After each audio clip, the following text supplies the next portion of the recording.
Good morning. Welcome all of you. Last lecture में अपन पढ़ रहे थे हाइजेनबर्ग अनसर्टेनिटी प्रिंसिपल के एप्लीकेशंस चल रही थी और उसमें कुछ एप्लीकेशन अपन ने देखी थी। और आज जो नेक्स्ट एप्लीकेशन है वो है natural width of spectral lines, वर्णक्रमीय रेखाओं का स्वाभाविक विस्तार। देखो, जब कोई इलेक्ट्रॉन निम्न ऊर्जा स्तर से उच्च ऊर्जा स्तर में जाता है, जैसे आपको डायग्राम में दिख रहा है, निम्न ऊर्जा स्तर से उच्च ऊर्जा स्तर में जाता है तो वो उच्च ऊर्जा स्तर में कुछ टाइम रुक के वापस क्या करता है, निम्न ऊर्जा स्तर में आ जाता है। जितने टाइम उच्च ऊर्जा स्तर में रुकता है वो होता है उसका लाइफ टाइम, और इसको अपन लिखते हैं टाउ से, या टाइम में अनसर्टेनिटी भी लिख सकते हैं इसको डेल टी, और ये इक्वल होता है 10⁻⁸ के लगभग। ठीक है, तो इस टाइम में अनिश्चितता के कारण जो स्पेक्ट्रल लाइंस है या हायर एक्साइटेड स्टेट की जो एनर्जी है उसमें भी कुछ अनिश्चितता होगी, और वो अनिश्चितता अपन निकालेंगे हाइजेनबर्ग अनिश्चितता सिद्धांत फॉर्मूला यूज करके। ठीक है, और इसी के कारण उसके जो एनर्जी है उसमें स्वाभाविक विस्तार नेचुरल विड्थ आ जाती है। और वो कितनी होती है तो देखते हैं अपन। तो देखो, हाइजेनबर्ग जो अनसर्टेन प्रिंसिपल था वो था del E del T is greater than equal H cut by two. तो कौन सा यूज करेंगे यहाँ पे, एनर्जी टाइम वाला। एक था पोजीशन मोमेंटम प्रिंसिपल, एक देखा था अपन ने एनर्जी टाइम। यहाँ पे अपने पास टाइम है तो एनर्जी में अनसर्टेनिटी अपन निकाल सकते हैं। तो यहाँ से क्या हो जाएगा, del E is equal to H cut upon two del T. H cut की वैल्यू पता है 1.054 इंटू 10⁻34। ठीक है, और डेल टी का मान हो जाएगा आपका 10⁻8 सेकेंड, जो कि उसका लाइफ टाइम है इलेक्ट्रॉन का, जितने टाइम वो हायर एक्साइटेड स्टेट में रुकता है, उच्च ऊर्जा स्तर में रुकता है। ठीक है, ये 10⁻8 की इक्वल है, तो ये वैल्यू अगर आप रखते हो तो आपके पास जो डेल ई की वैल्यू है वो निकल के आती है 5.27 इंटू 10⁻27 जूल। ये एनर्जी है, जूल में आएगी। अब इसको आपको चेंज करना है इलेक्ट्रोवोल्ट में। तो देखो, पहले भी बताया था कि एक इलेक्ट्रोवोल्ट अगर आपको इलेक्ट्रोवोल्ट में चेंज करना है तो एक इलेक्ट्रोवोल्ट की जो वैल्यू होती है उसका डिवाइड कर दो, और एक इलेक्ट्रोवोल्ट होता है 1.6 इंटू 10⁻19। ठीक है, इसका डिवाइड कर दोगे तो ये आपकी टर्म है इलेक्ट्रोवोल्ट में चेंज हो जाएगी, और वैल्यू कितनी आती है इसकी, अगर इसका डिवाइड करते हो आप तो वैल्यू निकल के आती है 3.3 इंटू 10⁻8 इलेक्ट्रोवोल्ट। ये एनर्जी में अनसर्टेनिटी है, या स्पेक्ट्रल लाइंस में जो चेंज हो रहा है उसकी विड्थ में नेचुरल विड्थ बता रहा है ये। ठीक है, तो ये आपका लास्ट जो एप्लीकेशन थी। इसके बाद में अपन देखते हैं जो अपन ने तीनों चारों अनसर्टेन प्रिंसिपल के जो फॉर्मूलाज थे, मोमेंटम पोजीशन वाला, एनर्जी टाइम, और एंगुलर मोमेंटम और एंगुलर डिस्प्लेसमेंट, तो उनसे रिलेटेड कुछ न्यूमेरिकल्स भी बनते हैं। और न्यूमेरिकल्स में क्या होगा कि आपको केवल एक वैल्यू निकालनी है, कोई सी भी वो किसी में भी अनिश्चितता पूछ सकता है, और बाकी वैल्यूज आपको गिवन होगी। ठीक है, तो सबसे पहले प्रॉब्लम फर्स्ट देखते हैं। प्रॉब्लम फर्स्ट आपके सामने है। ये बोल रहा है कि यदि स्थिति में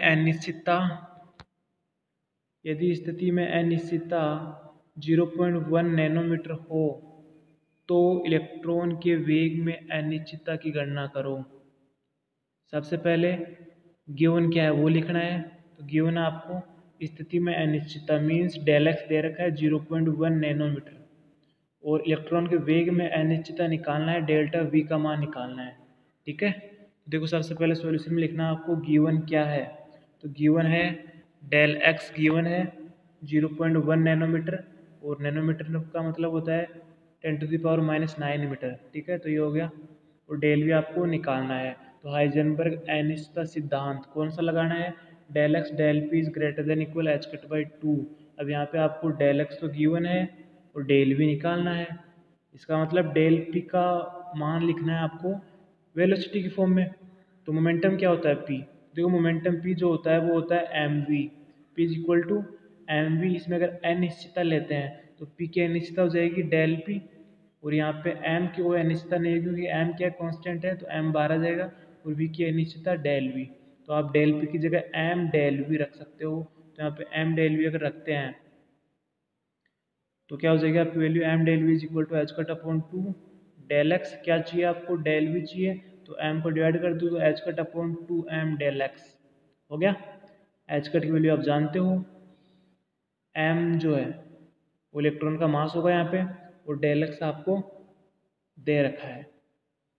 वैल्यू पुट करके डिवाइड करके आप वो मान जब निकालते हो तो जो वेलोसिटी में अनसर्टिनिटी आएगी वो आ जाएगी 5.8 × 10⁵ मीटर पर सेकेंड। ठीक है, तो इस प्रकार के न्यूमेरिकल्स बनते हैं।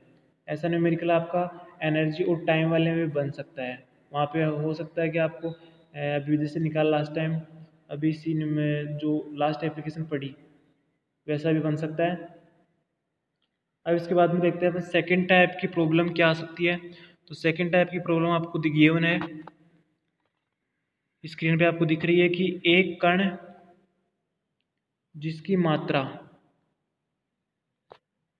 पार्टिकल की क्वांटिटी कितनी है, 10⁻⁻⁶ ग्राम, मतलब उसका मास दे रखा है आपको। ठीक है, 1 सेंटीमीटर पर सेकंड वेग से गतिशील है, ये वेग दे रखा है। यदि कण का वेग 0.01% तक अनिश्चित हो तो उसकी स्थिति में न्यूनतम अनिश्चितता ज्ञात करो। आपको वेग में अनिश्चितता कितनी है वो दे रखा है, कितना है, 0.01% है, और वेग भी दे रखा है 1 सेंटीमीटर पर सेकंड। इसका कितना है, 0.01% अनिश्चितता है उसमें, तो परसेंटेज निकालना आपको आना चाहिए और स्थिति में अनिश्चितता को निकालना है। तो सबसे पहले गिवन क्या है, मास आपको दे रखा है 10⁻⁻⁶ ग्राम। इसको आप किलोग्राम में MKS यूनिट में चेंज कर सकते हो, केजी में चेंज करोगे तो क्या करोगे, ग्राम में है तो 1000 का डिवाइड कर दो तो ये हो जाएगा 10⁻⁹ kg। ठीक है, और क्या दे रखा है आपको, वेलोसिटी दे रखी है 1 सेंटीमीटर पर सेकंड। इसको भी सेंटीमीटर को मीटर में चेंज करो तो 100 का डिवाइड कर दो तो ये हो जाएगा 0.01 मीटर पर सेकंड। ये तो आपको गिवन है। और एक चीज़ और गिवन है, वेग में अनिश्चितता भी आपको दे रखी है। कितनी दे रखी है, 0.01%। तो डेल भी कितनी है, वेलोसिटी की 0.01%, और वेलोसिटी कितनी है, 0.01 वेलोसिटी है, तो इसका 0.01% क्या हो जाएगा, 0.01 डिवाइड बाई 100, ऐसे निकालते हैं परसेंटेज। ठीक है, तो यहाँ से क्या आ जाएगा, इसको आप सोल्व करोगे, देखो यहाँ से पॉइंट्स को अगर आप राइट साइड में खिसकाते हो तो यहाँ पे 10⁻⁻² यहाँ से बन जाएगा, 10⁻⁻² यहाँ से बन जाएगा, और 100 को ऊपर लेके जाओगे तो 10⁻⁻² ये बन गया। टोटल हो जाएगा 10⁻⁻6 मीटर पर सेकेंड। इतनी अनिश्चितता आपको दे रखी है, इतनी आती है अनिश्चितता।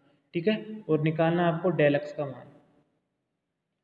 तो कौन सा फॉर्मूला लगेगा, डेल एक्स निकालना है, डेल वी आपके पास है तो लगा दो हाइजेनबर्ग अनिश्चितता सिद्धांत। क्या हो जाएगा, del X is equal to H cut divide by 2m del V. ठीक है, यहाँ पे एच कट की वैल्यू आपको पता है 1.054 into 10⁻⁻34 divided by 2 into M का मान क्या है, मास आपको गिवन है 10⁻⁻6 ग्राम, केजी में चेंज करते हैं तो 10⁻⁹ ग्राम हो जाएगा। 1000 का डिवाइड कर दो उसमें, और डेल्टा वी का मान अभी निकाल था 10⁻⁶ मीटर पर सेकेंड। इसको सोल्व कर लो, डिवाइड करके तो सोल्व करते तो आपके पास जो वैल्यू आती है वो निकल के आती है 5.27 इंटू 10⁻⁻20 मीटर। तो ये आपका स्थिति में अनिश्चितता आ गया आपके पास। तो इस प्रकार की प्रॉब्लम्स भी आपके पास में आ सकती है। ठीक है, एक तो सिंपल, एक परसेंटेज भी दे सकता है अनिश्चितता को परसेंटेज की फॉर्म में भी दे सकता है, तो परसेंटेज निकालना आपको आनी चाहिए। ठीक है, तो इस दो टाइप के आपके क्वेश्चन बनते हैं। Thank you.